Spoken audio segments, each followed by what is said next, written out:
a gente chama o Jorge Dantas, parceiro de muitos anos aqui da Comat Sebic e presidente do Ibracom, do Inovacom, pô. Calma aí, caramba. O Instituto de Inovação da Indústria da Construção do Ceará. E uma salva de palmas, gente, para o Jorge.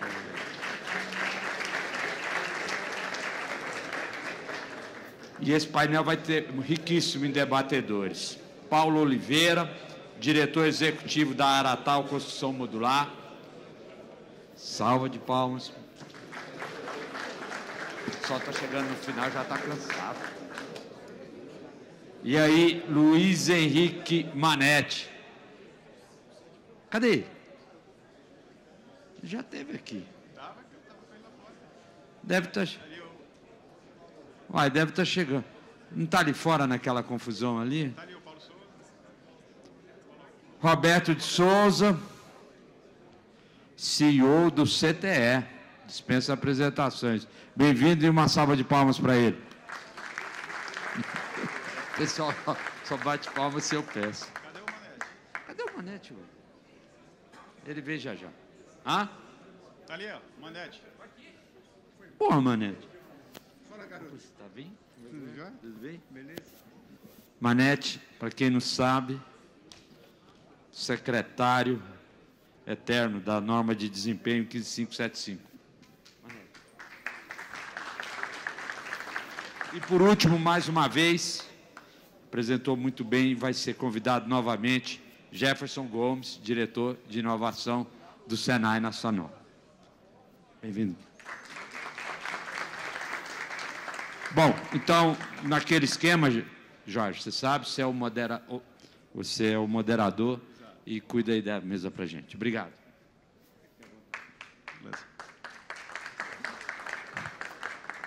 Boa tarde a todos. É um prazer estar aqui. Agradeço ao convite do Dionísio e do Hugo de poder estar apresentando esse painel e reencontrar os amigos da Comat, né, que há muito tempo não via. Acho que desde a pandemia não vinha numa reunião presencial. Agradecer por debater por um grupo tão seleto como esse e um público como vocês. Eu sou o Jorge Dantas, sou o presidente do Inovacom, tá? É um instituto de inovação na construção civil que esse ano completa 25 anos. Lá no Ceará, a gente começou no Ceará, está no Ceará, mas hoje nós temos construtoras de 6 estados diferentes. A pandemia trouxe muitos problemas, mas acabou trazendo essa chance de poder avançar mais nesse quesito. Então, nosso instituto ele tem empresas construtoras, temos a academia conosco, são 5 universidades presentes, nós temos parceiros, nós temos entidades participando, e todos em prol da melhoria da construção civil no nosso setor e que a gente possa avançar cada vez mais. Nesse ano, coincidentemente, a gente todo ano faz uma pesquisa para trabalhar os temas dos anos que nós vamos trabalhar. E nesse ano, com votação dos nossos associados, os temas escolhidos foram produtividade e construção modular. Então, são os temas do nosso grupo de trabalho que estão sendo trabalhados esse ano. Então, caiu como uma luva até aqui para participar de um debate como esse e poder engrandecer aqui. E a gente escutou aqui, todos já viram, e a gente sabe dos problemas que vem acontecendo, né? O problema da mão de obra, que a gente observou que aqui está mais latente, é falta de mão de obra. A mão de obra está escassa, está improdutiva, está produzindo menos e ela está com pouca qualidade. Eu vi muita reclamação disso, como se tivesse que retroceder. Conversei com o Paulo, a gente visitou o CTE com o nosso grupo. E temos problemas também de tributação, que a gente sabe que é uma coisa que na construção modular você tem essa carga tributária que atrapalha. Então, esses dois problemas, a gente deixando um pouco de lado, que se a gente for debater sobre isso, o tema deixa de ser técnico e volta a ser um tema muito até dessa área aqui do Zé Carlos, para que ele ajude na solução. Eu perguntaria aqui a todos os debatedores, afora esse tema aqui, quais seriam os principais desafios hoje da construção modular, da industrialização no nosso setor, que vocês possam apresentar aqui e a gente poder debater? Quer começar aí, Paulo? Pronto, Paulo, começar aí. Bom, primeiro, boa noite a todos. Parabéns pela Comat Sebic por esse evento, pelo 96º ENIC, né? E a pergunta é muito importante. O Brasil sempre foi um país de desafios, né? E, aliás, um país de muitos desafios, né? Eu sou um startupeiro sênior, né? E estou levando umas boas sapatadas, né? Mas a gente chega lá. Agora, as grandes barreiras, as grandes dificuldades, elas estão relacionadas, sobretudo, à questão tributária, como você muito bem colocou. A construção industrializada entrega muito mais qualidade, mais desempenho, num prazo curto, faz muito mais com menos recursos. Um país pobre precisa disso, nós precisamos disso. Mas, apesar disso, a tributação sobre a construção industrializada é absolutamente injusta. Existe um projeto de lei que fala em isonomia tributária, vai muito além da reforma tributária. Nós estamos falando aí de ICMS, IPI, que são impostos pesados para a indústria, contra, basicamente ou grosseiramente, o ISS recolhido na construção tradicional, né? Se essa questão não for resolvida, a gente tem que ter muita escala para conseguir chegar perto de algum resultado. Fazer resultado na construção, como vocês sabem, não é fácil. E a gente, quando fala em margem, pensa, obviamente, que margem faz sentido para um país onde os desafios e as dificuldades são muito altas, né? Os riscos são muito elevados. Você tem que fazer alguma coisa acima, por exemplo, das taxas de juros, para pelo menos recuperar uma parte do capital que você investiu, né? Então, nada disso é fácil e simples, principalmente quando você está recolhendo 20% de tributos a mais, por exemplo, do que a construção tradicional. Então, isso é um grande desafio. Tem a questão do financiamento imobiliário, que é uma grande encrenca, né? Hoje, na construção tradicional, você tem um ciclo entre projeto e construção, que pode ser de 24, 30 meses, e o cliente paga 20% do financiamento diretamente para a construtora ou incorporadora ao longo desse período. Quando você fala, eu vou te entregar uma casa em 4 meses, esse cliente não tem poupança para isso. Pelo lado da produção, de quem produz, é muito difícil também, porque se você faz 80% da sua produção num chão de fábrica, com processo controlado, e os agentes financeiros depositam a primeira parcela do teu financiamento da produção, quando você coloca o primeiro elemento no campo, você já gastou tudo, você já pagou mão de obra direta, já pagou materiais, insumos, etc., né? Então, é muito complicado isso. A gente tem que entender que, quando a gente transforma a construção numa fábrica, o financiamento tem que acontecer dentro da fábrica, né? Então, vale a pena, o Bob está aqui, com certeza ele tem outros comentários, mas a gente criou um movimento, CTE, em redes, e o Clube da Construção Civil, C3. Esse movimento se chama Brasil Viável, convido vocês para conhecerem, brasilviável.com.br. É um movimento pró-industrialização que justamente está brigando para quebrar essas barreiras, né? E a gente precisa de adesão para que a gente tenha massa crítica para conseguir enfrentar esses problemas. Eu citei algumas barreiras para não me alongar muito.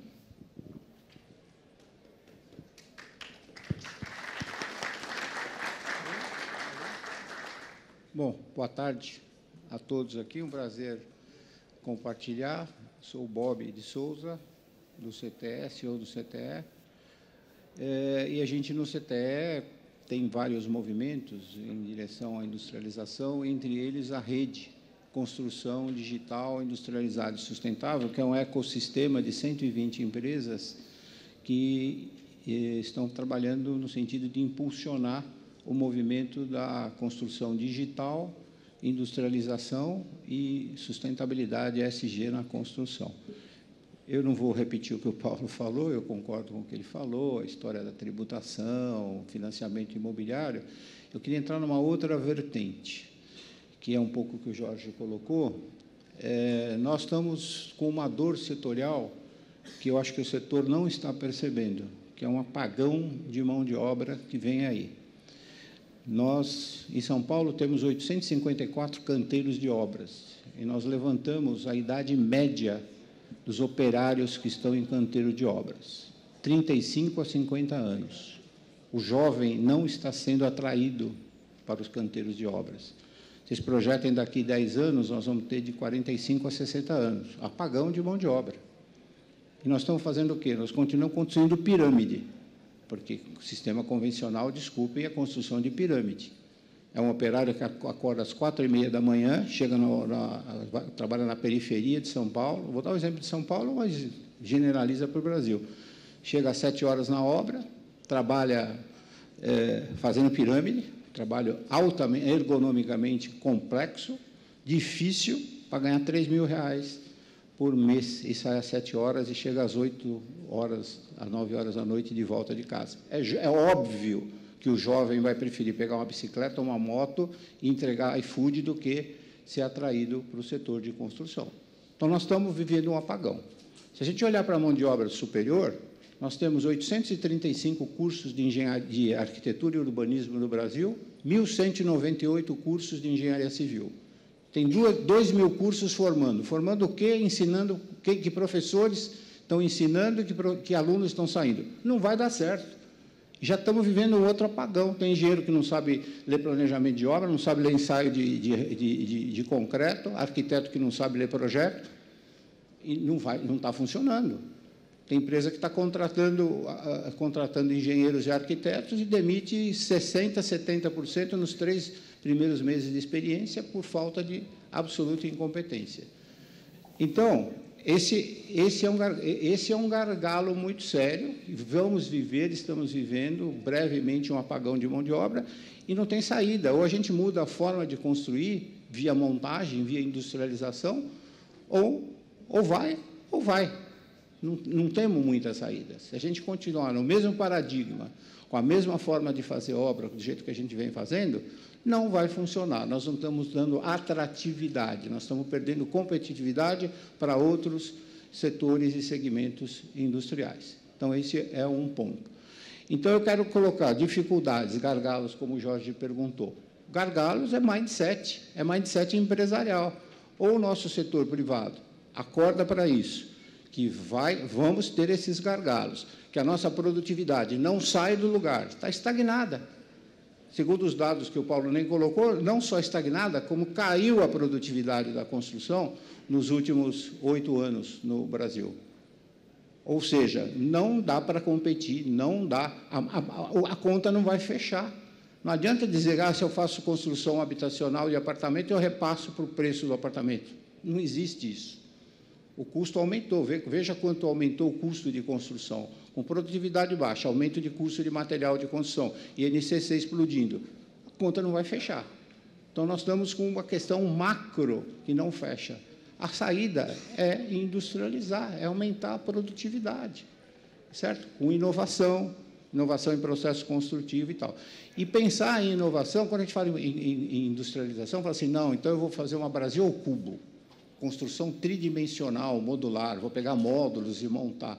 Gente, esquece, isso aí é um nicho específico, isso aí é a Aratal que vai fazer, é a Brasil ao Cubo, é a Tec Verde, são empresas de excelência que vão fazer, que se posicionam, é a Tenda que montou a Aleia e tal. É um segmento específico, 98% vai sair para a industrialização aberta, por componentes. Nós temos que industrializar fachada, nós temos que industrializar estrutura, nós temos que industrializar sistemas prediais, nós temos que fazer banheiro pronto, kit hidráulico, kit elétrico. É isso que nós temos que avançar. Nós temos que criar normas de coordenação modular que permita a intercambiabilidade, que os arquitetos possam especificar componentes industrializados e avançar nesse sentido.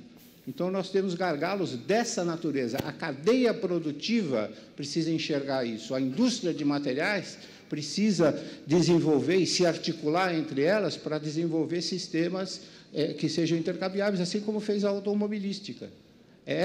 Acho que esse é o gargalo. Tem gargalo de tributação, porque se fica na tributação, se fica no financiamento imobiliário, etc., só a gente fica chorando, né? Que é tudo problema externo. Vamos olhar para dentro da cadeia produtiva. É mudança de mindset, mudança de cultura, integração da cadeia produtiva, integrar projeto com especificação de componentes por desempenho, com coordenação modular, enxergar que nós vamos ter apagão de mão de obra, aí a gente tem que avançar. Ou a gente avança ou não tem saída, só tem uma saída, que é a gente modernizar a construção via industrialização. Essa é a minha visão. Pode agora, Jefferson. Agora vai o Jefferson, viu, Manete? Porque você se atrasou para subir, vai ser o último agora. Pode ir lá. É. Bom, oi, desculpa, pessoal. A gente teve uma apresentação agora com o professor Spinelli, onde nós tivemos aulas, né? Vocês perceberam que eram aulas fantásticas. Todos que falaram com muita capacidade e as perguntas também muito ricas. Um colega do Mato Grosso colocou uma pergunta muito inteligente a respeito de como é que são os métodos que são aplicados, enfim. E daí a gente tem esse grupo aqui conversando a respeito de produtividade. Essa tarde está muito rica, né, de temáticas. Mas, Roberto, você foi muito preciso, muito preciso. Talvez o que seja interessante para a gente é identificar quais são os nossos números e eu penso muito respeitosamente, porque tenho que pensar respeitosamente, porque represento uma instituição grande, que é o Senai, e você falou de recursos humanos, né? A gente tem que colocar realmente umas métricas. Se a gente quer chegar ano que vem, no próximo, no ENIC 97, o que a gente fez para esse teu discurso em 97? No 97. Ou seja, começa o encontro falando, olha, foi feito isso e aquilo, acolá. Nosso cenário da educação é nevrálgico, nevrálgico. Quando vocês olharem uma população de qualquer lugar do Brasil, olhem para ela, assim como um conjunto de pessoas. 70% daquelas pessoas, Roberto, não terminaram o ensino fundamental. Eu vou repetir, 70% dos brasileiros e brasileiras não terminaram o ensino fundamental. Tá bom? A gente vai discutir o quê? Tá. Segundo ponto, desse pessoal que terminou o ensino fundamental, esses 30%, 16% desse povo vai fazer ensino superior. Só que o pessoal que se formou no ensino médio, só 9% dessa população fez algum curso técnico. Então, como é que você vai atrair um jovem que nem terminou o ensino fundamental? Como é que você vai atrair um jovem que terminou o ensino médio, que não foi apresentado absolutamente nada, e as pessoas estão discutindo se revogam ou não revogam o ensino médio, a reforma do ensino médio, que dá uma profissão, que dá um emprego? Só para você ter uma ideia, desses 80 milhões de pessoas que o Senai formou, só vou pegar o Senai, as outras devem ser muito parecidos os números. Mais de 85% da população tem emprego ao final do curso. E no mundo hoje, em que a produtividade ela é função de conhecimento, e as nossas expectativas para esse mundo que você colocou, Roberto, é que uma pessoa que tem hoje 20 anos de idade, quando completar 60 anos, terá passado por 5 profissões. Esses dados não são meus, esses dados são do Fórum Econômico Mundial, que olha para o mundo todo, e o Brasil é uma grande economia. Vocês podem pensar o contrário, mas o Brasil é uma grande economia. Nós estamos entre as melhores economias do mundo, portanto, a gente está nessas médias também. Se a gente estabelece que essa é uma métrica, a métrica é importante para se trabalhar formação, aí a gente tem que escolher para que vamos formar. E aí você colocou claramente aqui, né, fachada, estruturas, banheiros, kits, ou seja, qual é o job to be done? Qual é o negócio para ser feito para daqui a um tempo? E daí, em termos práticos, vamos aumentar em tantos %. Vamos chegar nesses números. Quem sabe a gente vai poder melhorar 2 fatores que são importantes quando a gente começa a formar pessoas. Produtividade, que produtividade é composta por gente, organização e relações, e esses dados são completamente intangíveis, não é um número que tu pega, uma pessoa que terminou o ensino médio é diferente de outra pessoa que terminou o ensino médio. São comportamentos distintos, o resultado é diferente. Portanto, gente formada, organização bem estruturada e relações desenvolvidas. Então, beleza, vamos trabalhar a produtividade para isso. Quantos % de produtividade? Lá no teu estado, que eu fiquei impressionado, super impressionado, quando fui visitar as construções de prédios, Famílias Montenegro, todas esse pessoal que constrói pra caramba, eu já vejo o Lean desde 20 anos. Vocês estão trabalhando. Foi resultado do Inovacom, né? Eu já estou na 2ª geração, mas a primeira geração ela trouxe o professor Formoso, a gente aplicou e ficou no setor. Quando a gente faz uma coisa em conjunto, não é? É natural que todos tenham esse conhecimento e fique disseminado. Isso acaba ficando E olha o que ele falou. Para todos. Olha o que ele falou. Ele falou que ficou no setor. Por quê? Porque se a gente vai construir alguma coisa, nós podemos pensar em alguma coisa em modelos piloto. O brasileiro adora projeto piloto. Mas na hora que a gente vai conceber projeto piloto, a gente tem que pensar qualquer projeto de forma escalar, ao longo do tempo e sustentável. Me desculpa, o projeto de vocês é escalar ao longo do tempo e sustentável, porque isso ocorre há 20 anos, todo esse projeto de excelência. O Inovacom, assim, um grande diferencial que tem no Inovacom é que as empresas elas têm uma abertura muito grande, tem uma troca de informações, né? Um grupo que visita os outros canteiros, então não tem aquele negócio de eu vou esconder minha obra ou esconder aquilo. Como a gente troca ideia dos problemas e das soluções, a gente trabalha em conjunto e consegue ter soluções para o setor. Isso foi uma coisa que a gente acabou aprendendo, tem o respeito entre as empresas e acaba se permeando e tendo bons resultados. Né? E eu acho bacana. Então, só para finalizar, o que eu acho é que vocês perceberam essa tarde toda, pessoal. Um monte de gente passou aqui com várias. Um professor, o professor Spinelli, está aqui o professor ainda? O professor Spinelli, ele apresentou um modelo. Poxa vida, para ser tocado. Ideias e boas formações, nós estamos cheios aqui, né? Agora, transformar essas ideias em como, por isso que a gente tem que estabelecer, eu sou a favor de a gente estabelecer metas para chegar em algum lugar, porque senão a gente vai ficar nesse reme-reme conversando. Há quanto tempo 70% da população brasileira não termina o ensino médio? No maior crescimento da economia brasileira, que foi durante os anos 70, início dos anos 70, no maior crescimento, você sabe de quanto que era o tempo de uma pessoa dentro da escola? 3 anos. Lembra que o Mobral, nós somos mais antigos aqui, lembra que o Mobral foi construído em 1973, 74? Para a gente alfabetizar a população? Poxa, será que a gente não vai transformar essa educação que as pessoas começam a escrever português e matemática, a gente não vai transformar em trabalho? Quando é que a gente vai começar a transformar isso em trabalho? Então, talvez aqui no CEBIC a gente possa pensar em estabelecer uma meta para o ano que vem de ações e de apresentação de projetos piloto que sejam escaláveis, já na concepção, sejam escaláveis, sejam perenes, sejam sustentáveis. Aí talvez a gente comece a conversar sobre inovação e produtividade. Talvez. Vamos ver.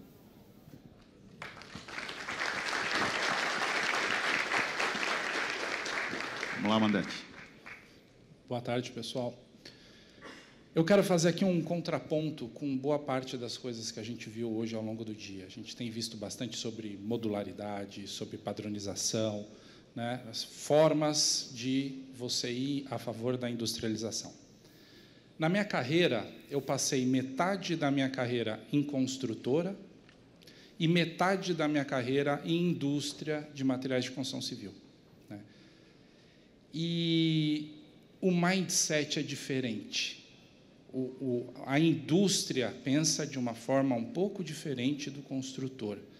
E isso faz com que dá uma travadinha na coisa. Então, às vezes, você está com uma construção modularizada ou você está com um processo industrializado, uma fachada ventilada, uma fachada unitizada, mas você não consegue sair do lugar. A tua empresa, você não consegue vencer a barreira dos 7 dias, dos 5 dias de evolução de uma etapa para outra, de um andar para o outro, de uma laje para outra. Né? Vou trazer uma experiência que eu tive. Eu tive a oportunidade, há uns anos atrás, de trabalhar, de fazer um estágio numa das maiores construtoras do mundo, que é a Tishman, que ela é do grupo AECOM. E eu tive a oportunidade de trabalhar na construção da Tower One, que é aquela torre que ficou substituta do World Trade Center, e uma também em Manhattan, que é a The New Old School, que é uma obra que é essa que eu realmente aprendi muito de engenharia de industrialização. É uma obra onde os andares iniciais eram uma universidade e em cima tinha uns dormitórios. Então, tinha mais ou menos ali uns 6 a 8 andares de dormitórios, lajes de 1.200 metros quadrados.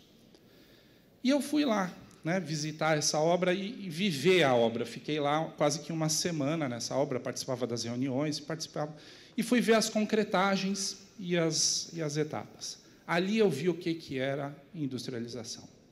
A hora que eu subi na concretagem, sabe o que eu achei lá de equipamento diferente do Brasil? Nada. absolutamente nada. Era enxada, pá, régua de alumínio com um operário em cada ponta puxando. E quando eu digo que não era nada diferente do nosso, era nada mesmo. Eram 16 pessoas em cima fazendo concretagem. 8 estavam coçando no nosso dia a dia aqui. 8 pessoas paradas sem fazer nada. É igualzinho, se eu tirar uma foto daquela obra e colocar aqui, vocês vão dizer, é no Brasil. Só que eles fazem uma laje a cada 1 dia e meio. E a gente ainda fica preso nos 5 a 7 dias. Então, o paradigma que eu quero trazer aqui com essa história é: tem que pensar diferente na tua obra hoje. Você consegue começar a industrializar a tua empresa hoje, revendo processos, fazendo engenharia de valor. O que é engenharia de valor? Pega todos os processos da sua empresa, vê o que agrega valor e o que não agrega. O que não agrega, arranca. Né? Agora, quanto tempo a gente dedica, quanto tempo da alta diretoria a gente dedica em revisitar os processos da empresa? Né? Qual é o segredo de se fazer uma laje a cada 1 dia e meio, a cada 2 dias? No Brasil, a gente usa uma palavrinha que devia ser banida se a gente quiser industrializar a nossa construção, que é a palavra etapa. Ah, estou na etapa de forma, estou na etapa... Gente, etapa é a palavra que se usava na indústria na época em que se produzia através de bateladas. Eu fiquei boa parte do tempo na indústria da cerâmica. O que é produzir em batelada? Você vai fazer cerâmica, então você enche um caixote cheio de cerâmica, liga o forno, esquenta o forno, bota o caixote lá dentro, fecha o forno e fica esperando cozinhar. Essa é a forma antiga de se industrializar uma coisa. Como que a cerâmica é feita hoje? Contínuo, não é mais em etapa. Então, eu tenho um forno onde está o tempo todo entrando placa de um lado e saindo placa do outro. A hora que eu pego a minha obra e quebro ela em etapas, eu estou fazendo o processo de batelada. Como é que essa obra fazia? Ela, em vez de ela subir andar por andar, como a gente sobe no Brasil, ela sobe em espiral como se fosse um parafuso. Então, todo dia tem concretagem, todo dia tem desmontar forma, todo dia tem montar a forma, todo dia tem armadura positiva, todo dia tem armadura negativa. E as equipes vão rodando e subindo, não é por etapa, é contínuo. Então, quando eu fui para os Estados Unidos, eu falei, cara, eu vou ver um mundo novo. E não vi, eu juro por Deus, eles amarram a armadura com arame recozido com turquesa nessa obra. Não é absolutamente nada diferente da nossa, só que o processo, o jeito de pensar é o jeito industrial.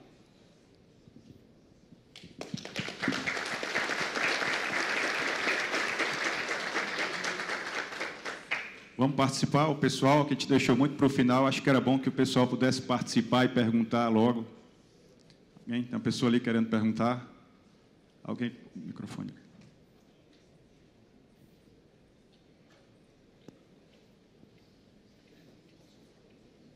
Pode.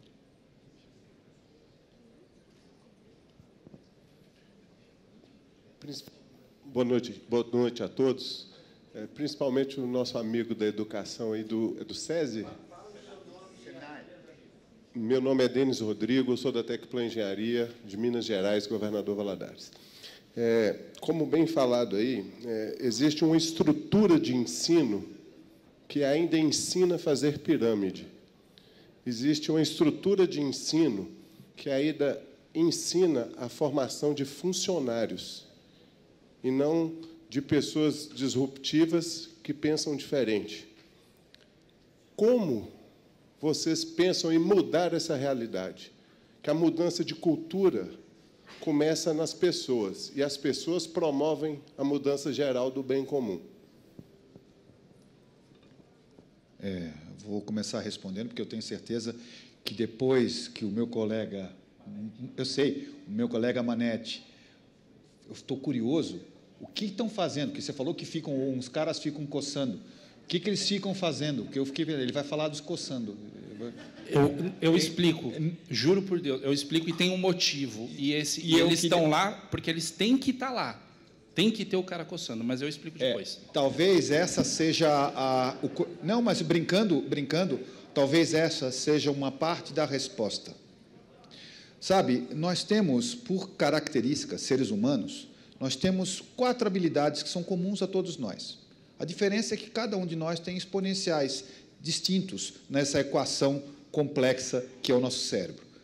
Tem uns que gostam mais de desafios, constroem rampas mais rapidamente, mas depois, quando a coisa fica comum, ficam cansados, não gostam desse processo, são os desafiantes. Os startupeiros gostam muito de construir uma empresa, depois eles saem, montam outra, mais ou menos assim. Aí tem uns que gostam de relações, pessoas que fazem com que pessoas se conectem. Tem um outro perfil, que é mais o lado dos engenheiros, os técnicos, que é o lado esquerdo, do cérebro, é importante, por favor, por favor, que tratam um pedaço grande sobre excelência. Nós somos formados nas áreas técnicas, a minha área é mecânica, mais aeronave, então não pode errar, um erro cai. Tá? Então, a excelência ela é fundamental.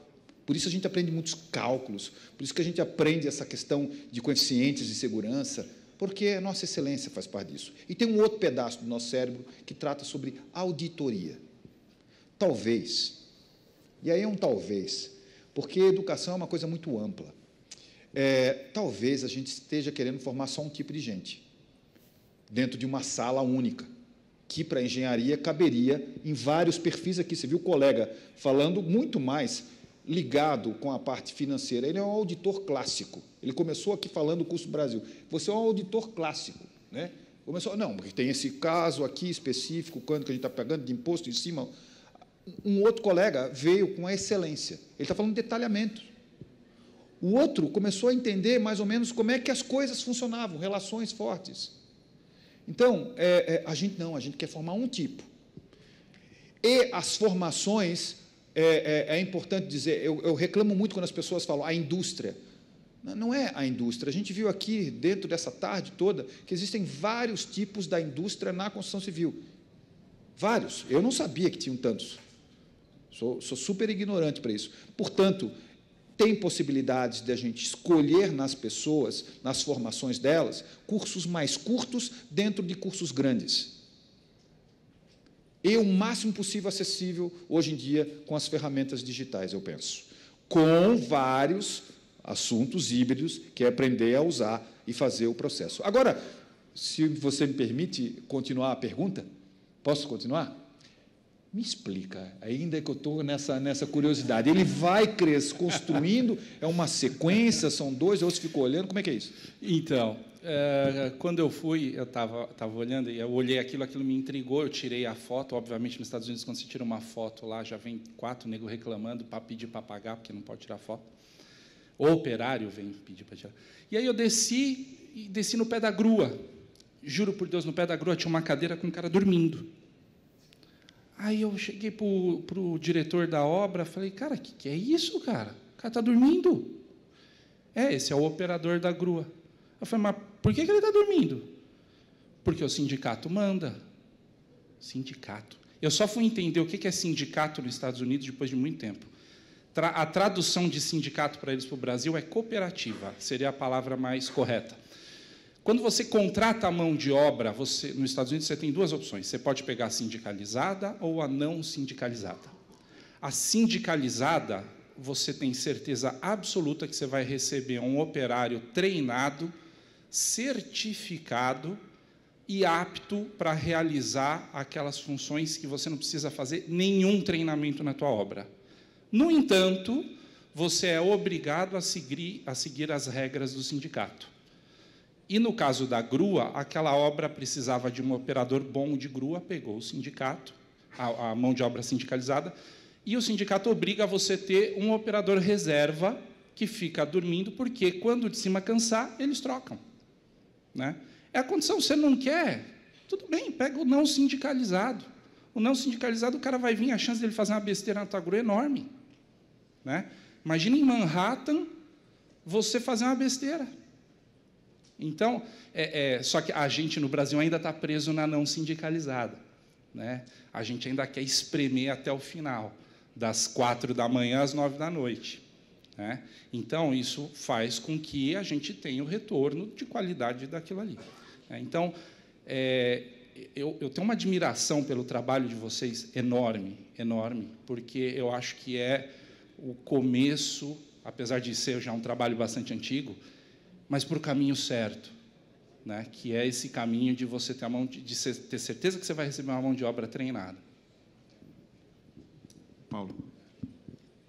Bom, eu queria contribuir, eu tenho certeza que sobre educação, lá no CTE, o Bob tem um projeto importante, acho que ele precisa contar para a gente sobre isso, porque interessa a todos nós, mas eu acho que a gente tem que entrar um pouco no conceito. Aqui não é diferente, né? Como você colocou. Nós temos um armador, um carpinteiro, um cara que trabalha na concretagem, em tempos diferentes. Se um grupo desses atrasa na obra do lado, vai chegar atrasado na tua e vai atrasar a cadeia de valor inteira de produção. Por quê? Porque o sindicato não deixa você ter profissionais multifuncionais. Certo? Então, e nós estamos... Gente, está faltando mão de obra nos canteiros, não é verdade? O Bob acabou de colocar aqui. Faz sentido um negócio desse? Nenhum, zero. Né? Mas eu quero colocar um pouco de contexto, é só para apimentar a discussão, mas eu queria sair dessa pauta, porque eu acho que a gente tem que mudar de página. Né? Eu, honestamente, não acho que, no momento que a gente está, vale a pena em falar em construção tradicional.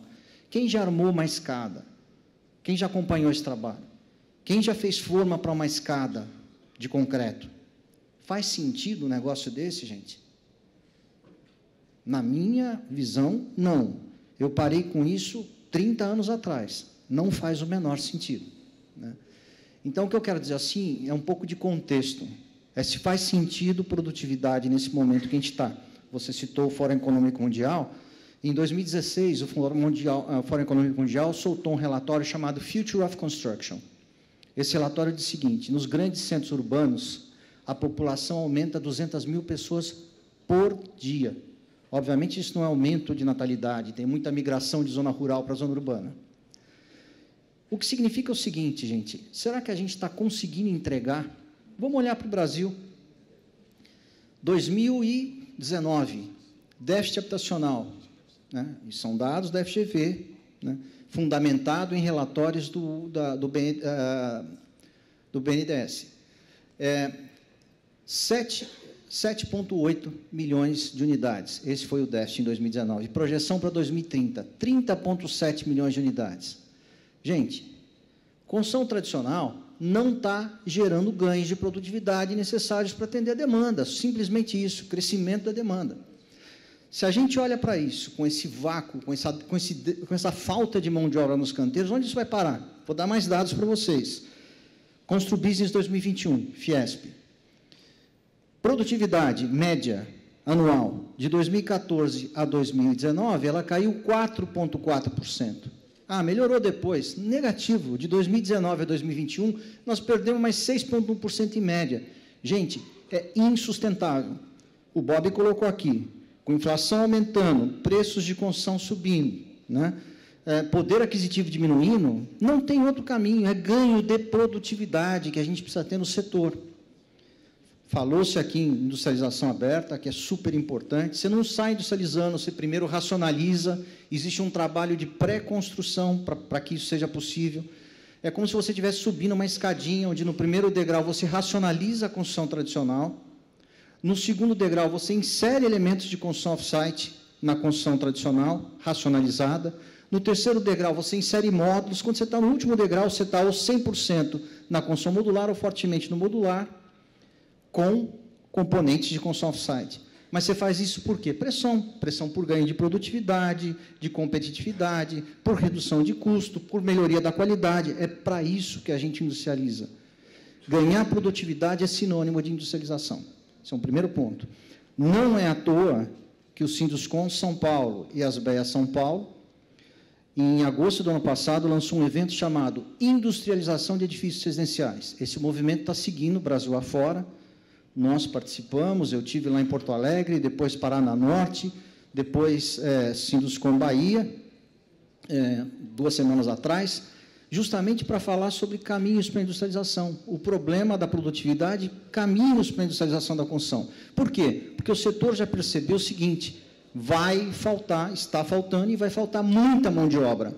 Ou a gente aprende a produzir de forma inteligente, industrializada, né? Ou nós não vamos conseguir produzir. Nós não vamos conseguir produzir daqui a algum tempo.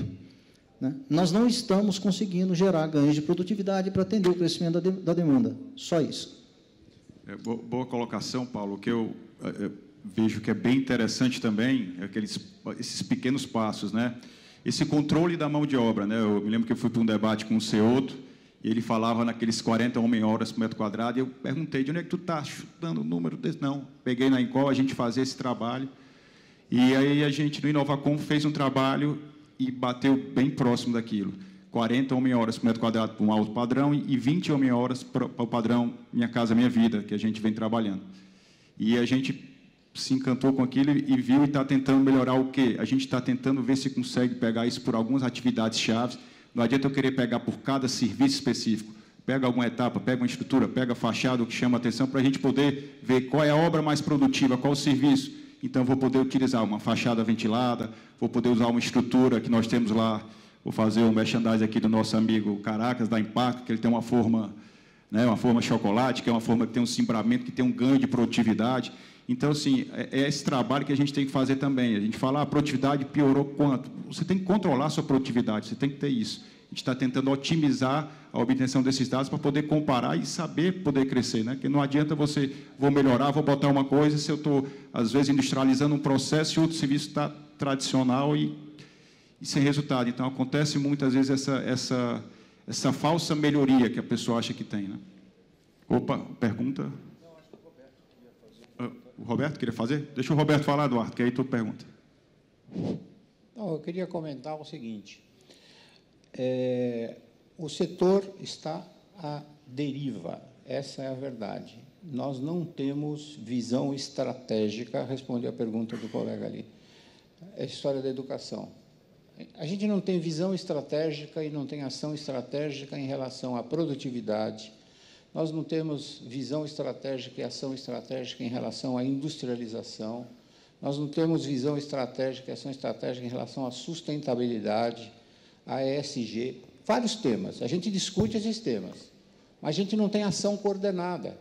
É tudo à deriva, né? Aí está a Inovacom, faz iniciativa, Lean, né? Tem excelência, Lean, faz iniciativas aqui, o CTE tem aqui a rede, construção digital industrializada, 120 empresas, é um número pequeno, nós estamos falando de 30 mil empresas do setor. Então, quando o colega pergunta da questão da educação, é isso, o setor devia estar influenciando isso. Como é que nós temos 1.200 entidades de ensino, ensinando 1.198 cursos de engenharia civil e 835 cursos de arquitetura e urbanismo, ensinando o quê? Eu tive a pachorra de ir atrás da ABEA, que é a Associação Brasileira de Ensino de Arquitetura, levei o presidente da ABEA, o presidente da Associação Brasileira de Ensino de Engenharia, o CTE, para discutir o que eles estão ensinando. Gente, não tem disciplina de BIM, não tem disciplina de industrialização nas escolas, não tem disciplina de sustentabilidade, não tem nada. Os caras têm... Como é que ensina? Cada professor pega a sua experiência e transmite. Que experiência, cara pálida? Experiência de quê que você está ensinando? Entendeu? É surreal, gente. E nós, enquanto setor, estamos olhando isso. E a gente não faz absolutamente nada, não tem absolutamente nenhuma influência nos currículos dessa galera que está sendo formada. E os 3 milhões de arquitetos e engenheiros que já estão formados? Qual a reciclagem que nós estamos dando? Nós estamos tendo problema, de novo, de qualidade, gente. Eu fiz a minha dissertação de mestrado em desempenho, fiz a minha tese de doutorado em qualidade. O CTE preparou 1.700 empresas brasileiras em certificação ISO 9000 e PBQPH. Nós demos um salto de qualidade no setor de construção nos últimos 20 anos.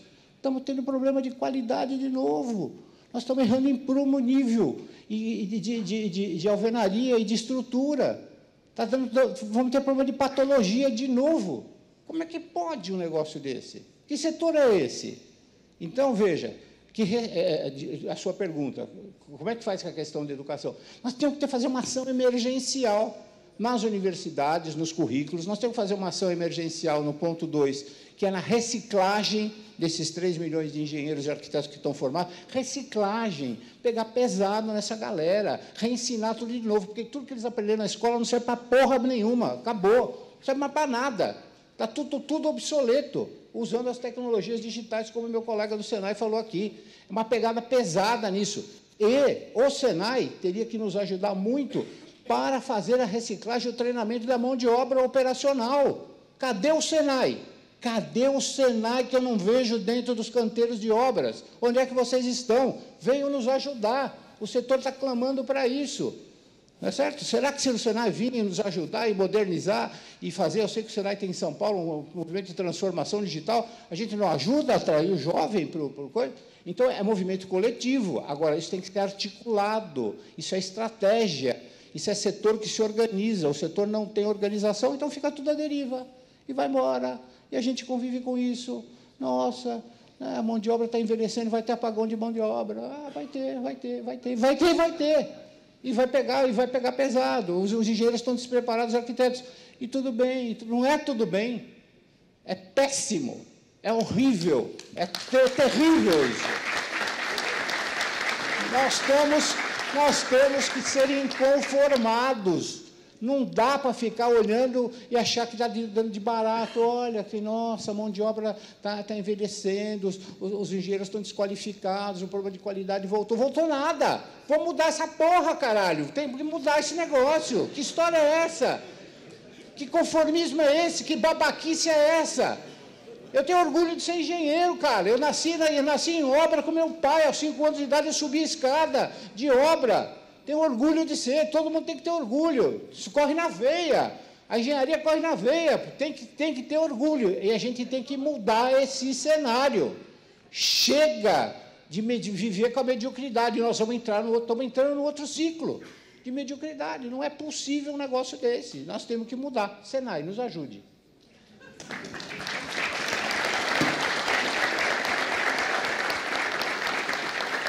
Eduardo? Boa tarde. Não tem uma palavra para colocar no que ele falou. Tem que ajudar mesmo o Senai. Todos nós aqui do Senai. Amanhã o Senai vai lá no CTE, já vai nos ajudar. Tem visita.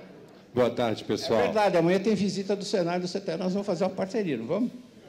E tu já começou batendo logo agora para quando ele chegar lá.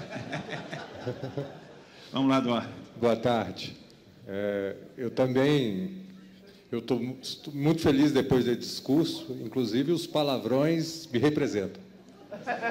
Esses palavrões todos me representam pelo seguinte, queria falar um pouco de responsabilidade das nossas empresas.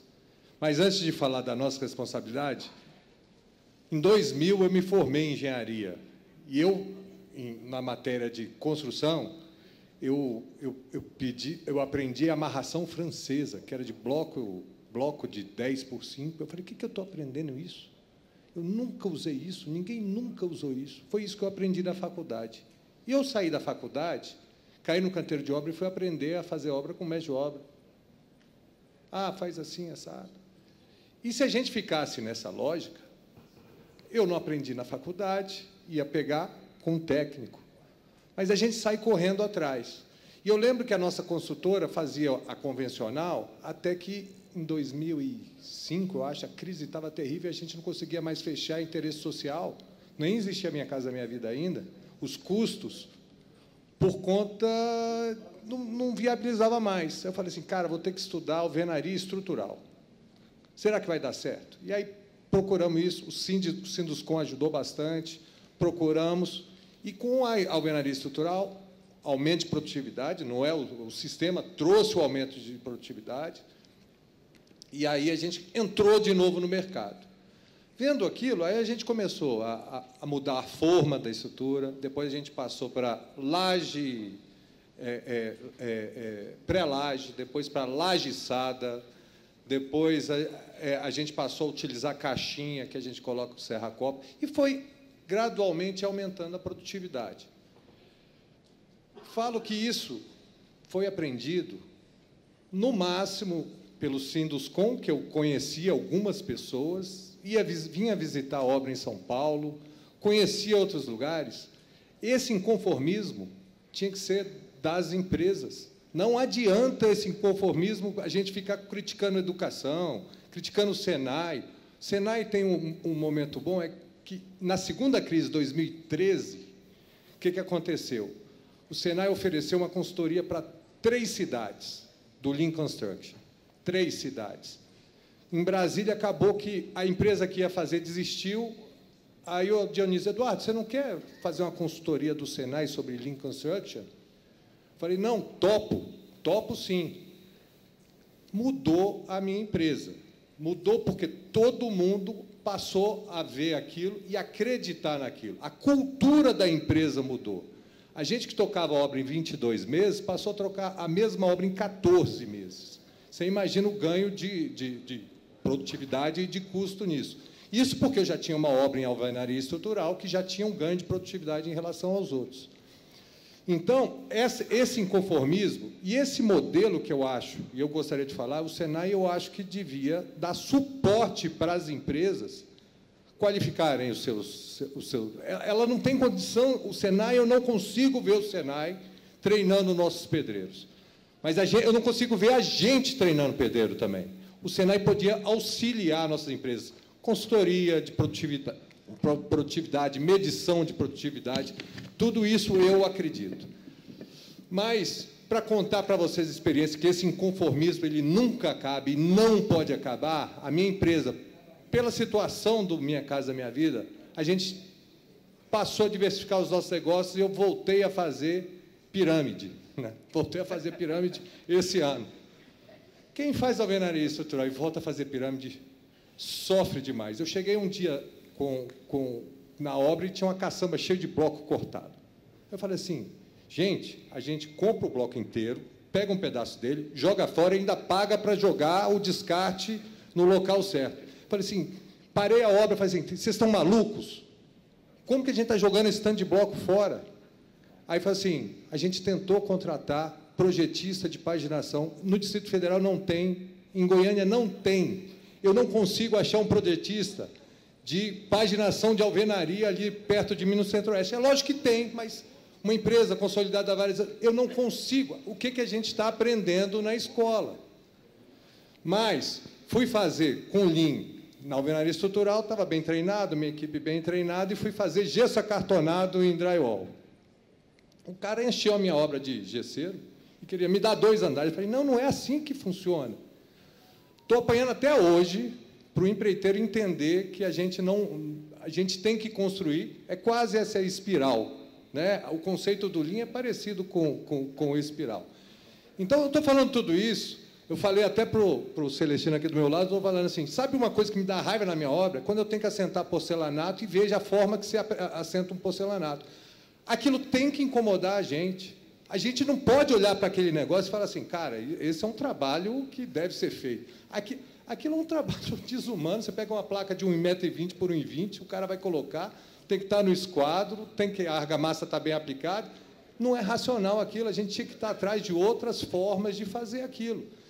Então, na verdade, a minha fala, e é um comentário, um desabafo, e eu só não vou falar os palavrões porque eu não sou palestrante, mas as nossas empresas também têm muita responsabilidade nisso. E eu estou falando isso porque tanta coisa que a gente ouve aí, eu falei assim, nunca pensei nisso, devia ter pensado nisso. E aí a gente comenta aqui, às vezes é muito bom, Enique, que a gente tem um tempo para parar e pensar nisso. Né? Então, é um desabafo também, assim, além de dividir a responsabilidade das nossas empresas com a academia, que eu acho principal, a academia está completamente fora. Os institutos de pesquisa também, talvez por não serem demandados do que a gente realmente necessita.